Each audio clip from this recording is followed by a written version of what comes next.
এরপরে প্রশ্ন হলো, এক মেয়ে তার স্বামীকে ডিভোর্স দিয়েছে, আমি সেই মেয়েকে বিবাহ করেছি, অনেকে বলছে বিবাহ জায়েজ নাই। আমি তার সঠিক উত্তর জানতে চাই।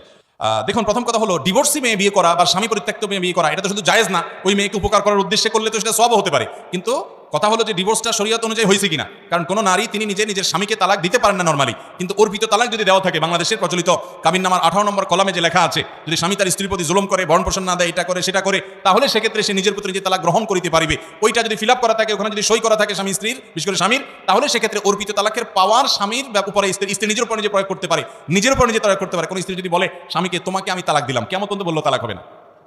সে যদি বলে আমার নিজের প্রতি নিজে তালাক গ্রহণ করলাম, ওই অর্পিত তালাকের পাওয়ার বলে, যদি পাওয়ার দেওয়া থাকে আর যে শর্তে পাওয়ার দেওয়া, সেই শর্ত যদি পাওয়া যায়, বহু যদির পরে সেটা হতে পারে। এই জন্য ফতোয়া বোর্ডে গিয়ে, মুফতিদের কাছে গিয়ে এই তালাক হয়েছে না হয় নাই আগে পুঙ্খানুপুঙ্খ যাচাই করে তাহাকি করে ফতোয়া নেবেন, তারপরে এবার চিন্তা করবেন। এরকম যদি তালাক সত্যি হয়ে যায়, তাহলে ডিভোর্সি মেয়ে তাকে বিবাহ করলে, বিশেষ করে তার প্রতি জুলুমের কারণে সে অসহ্য হয়ে যদি সেখান থেকে বিচ্ছেদ হয়ে আসতে হয়েছে, এরকম হয়, তাহলে সেক্ষেত্রে তার উপকার করতে গিয়ে, সহায়তা দেখাতে গিয়ে আপনি বিয়ে করলে সেটা ভালো। কিন্তু সহায়তা দেখাতে গিয়া কয়দিন পরে যেন তার প্রতি আবার বিতৃষ্ণ হয়ে অন্য পথে গিয়ে তার প্রতি অবিচার যেন না করেন, সেটা খেয়াল রাখেন।